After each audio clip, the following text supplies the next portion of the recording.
Nadia. D'abord, moi je veux simplement vous dire pardon et merci. Pardon parce qu'en 2018 j'étais une grosse imbécile et j'ai cru les médias et je me suis dit oh là là, ces gens ils me font très peur, c'est des sales racistes et ils nous veulent du mal, notamment parce qu'il y avait les drapeaux bleu, blanc, rouge. Donc au début je suis pas venue et puis après j'ai vu qu'ils vous crevaient les yeux. Et je me suis dit quand même, si c'était eux les racistes, si c'était eux l'extrême droite, pourquoi l'extrême droite qui est au pouvoir leur creverait les yeux et les tuerait comme si on était dans n'importe laquelle de nos cités.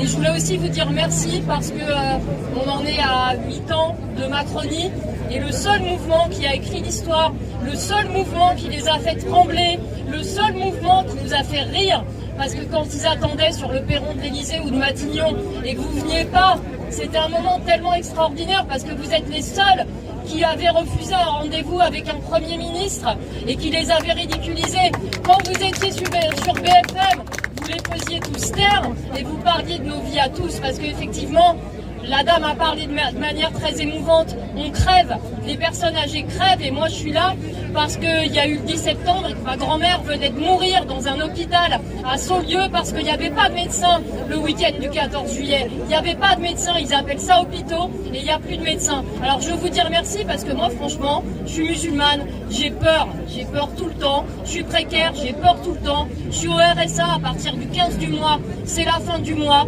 mais à chaque fois je me dis, les gilets jaunes ont réussi à leur faire peur, on réussira encore. Merci Nadia.